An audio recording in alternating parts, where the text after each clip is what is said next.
Hello everyone and welcome back to the channel. In today's video, we're gonna take apart the V6 MR2. To be totally honest, it is a little nerve-wracking because like this is a good working car and I'm gonna be tearing into it, but I think it's gonna be well worth it. I really have two goals for this video. Number one is to remove the front bumper, the fenders, and then the hood. Goal number two is to figure out how to make this functional on my car. I think making that hood vent functional should be relatively easy, which is why I wanted to start there. I'm thinking that between removing this and then tilting the radiator to a more upright position, that's going to allow the air to flow out. Before we hop into it, one last look at the car in its current form. Removing the front clip really isn't bad. It's just kind of tedious because there's a bunch of little small things you got to get. If you want to see a more in-depth video about how to take this whole front end apart, I have made a video of that, so I'll link to that down below. But for this one, I'm pretty much just going to put up a time lapse and we'll remove the parts. If anything comes up as I'm doing that, I'll stop the time lapse and we'll talk about it.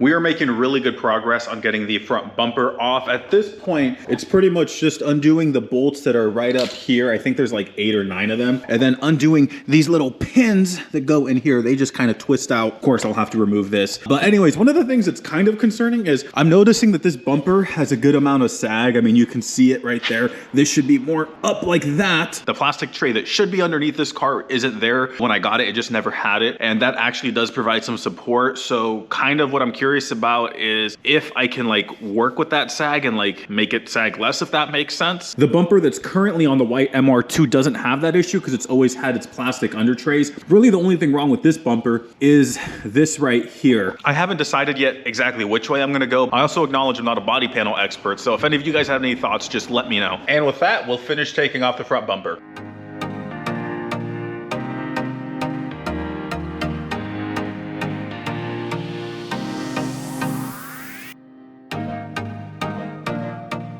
I had no idea that my car had been in a wreck at some point. It's a clean title car, which I know doesn't always mean that it, wasn't in a wreck, but still a little surprising. I don't think it was that bad of a wreck, especially considering it looks like it just pushed this in. With the crash bar being bent, it does explain the sag situation because like on this side, it's there a little bit, but it's pretty minimal. But then if we come to the other side, it's pretty substantial, like it's bowing out. It actually correlates with the paint peeling off. Whoever painted this before, they didn't do a good job. Although I probably shouldn't say anything because I do want to try my hand at painting and I know that the first few attempts really aren't going to be the best. So you should probably watch what I say. So up next is to finish removing the fenders. To remove the fender, there's not really much left. There's 3 10mm bolts here. On the inside, there's a 10mm bolt. Under here, I believe there's 1 or 2. And then I'll have to open the door to get another 10mm bolt. One of the other things I'll remove is this skirt. I do actually like the skirt. A previous owner installed it. The execution just was not good. All they did was use a bunch of self-tappers. Had they done something like used rivets, it would have been a lot better. So I'm anticipating that there's gonna be some cleanup there. Worst case, there's gonna be some rust, but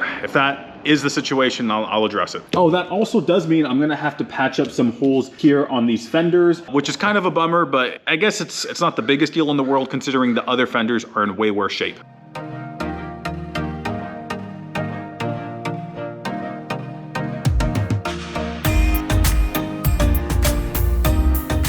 Now that the fenders are off, it gives me a little bit better look at the frame of the car. And now that I'm looking at it a little bit more, I think this might be smushed in just a little bit. Probably not the biggest deal in the world for what I'm doing. I mean, I would much rather cut up a chassis like this than like a pristine museum example. So if anything, that just means that this is the right car to cut up. I am super stoked though on how nice the fenders are. I went ahead and took off the little lining that was running along here. It was just held on with some 3M tape. I'll just need to use some glue gun to take that off down the road. I always wondered why that was there, but now it makes a lot more sense. Whoever painted this didn't do a good job. And you can see how the paint was peeling there. So they used this to cover that up. As I mentioned, I want to try my hand at actually painting these parts myself. So I'm not expecting perfection. The car, I would say, was a good 20-footer. So like rolling down the road, it looked good. But if you were anywhere near it, you could see that it was pretty beat up and rough around the edges. My goal is to paint these parts and make it like a 10-footer. At least for the parts that I painted. I don't really want to repaint the whole car. Anyways, back to the fenders. I'm super stoked because they're actually relatively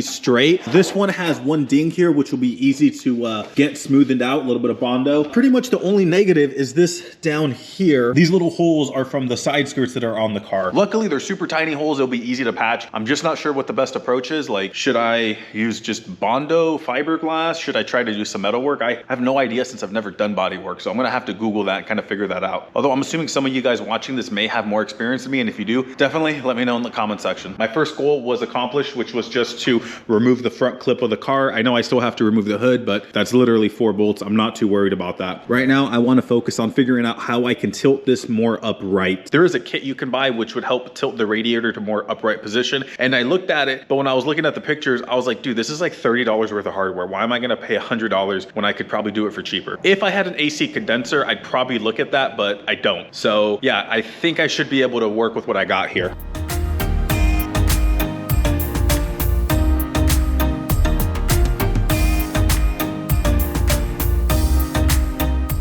The bracket normally sits like this, but it looks like I'll actually just be able to flip the bracket, and then with a little bit of bending, I'll be able to get this in place. So this piece, instead of being, you know, like this, it'll be like this, so the radiator can be more upright. Right now, I'm not able to move it more towards the front of the car. That has to do with the hoses. I'm just gonna have to buy some longer radiator hose for each side so it can come to a more upright position. Then the next thing that I'll run into is this right here. As I bring the radiator more forward, it looks like this may come into contact with the chassis. I have a couple inches of room though. It looks like around this point where this hole is at is where I'm gonna start having issues. It looks like it's gonna be close, so I may actually end up being okay. The next thing that will come up is the fans. Because of how thick they are, they're not gonna let air flow up like I'd want them to. So the solution for that is getting thinner fans, and it just so happens I have a set on the white MR2. That car has an aftermarket radiator with aftermarket fans. I never ran those fans on the V6 MR2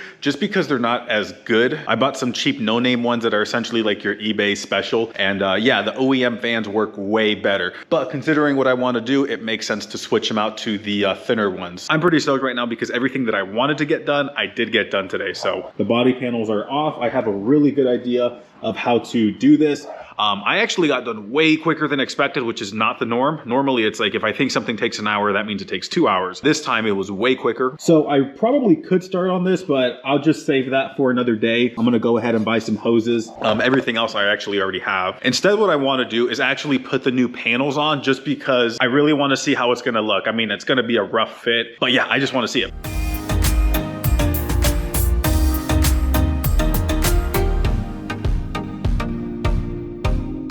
Well, it's been about 30 minutes since that last clip because I've just been like standing here oogling at the car. I just can't believe that this is my car now. So this is how she's gonna end up looking. Obviously I'll end up painting those panels, but man, that's pretty cool. So flares in the front. I got these just taped on. This is not their final fitment. Plus I still gotta cut the quarter panel to make this whole situation work. There will be other changes because just to make these changes without making adjustments to the car as a whole to make sure everything works would be like, that just wouldn't be a smart idea. Well, that is all I got for this video. If you wanna see more MR2 content, definitely follow along.